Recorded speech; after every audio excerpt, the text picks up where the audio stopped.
গত 26 তারিখে এই আদালত প্রাঙ্গণে একটি অনাকাঙ্ক্ষিত ঘটনা ঘটেছে, যেটা সঙ্গে আমাদের নাগরিক আইনজীবী সমিতির অ্যাডভোকেট সাখাওয়াত হোসেন খান সহ কেউ জড়িত না।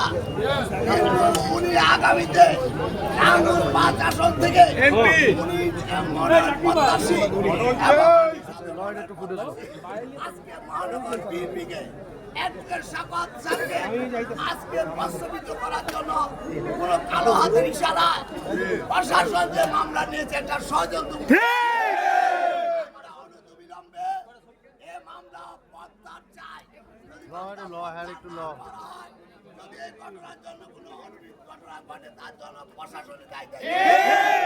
অতএব আমরা আইনের প্রতি শ্রদ্ধাশীল, তাই আজকে আমরা আমাদের নাম মহানগর বিএনপি অ্যাডভোকেট সাখাওয়াত হোসেন খান সহ 6 জনকে আমরা আদালতে সেন্টার দিয়েছি। তাকে জামিন দেওয়া হয়েছে। আপনারা আমরা জামিন পেয়েছি, আমরা আল্লাহর কাছে শুকরিয়া আদায় করছি। অবশেষে আজকের পর আমরা সিদ্ধান্ত নিয়ে আমাদের আরো এখন বক্তব্য রাখবেন।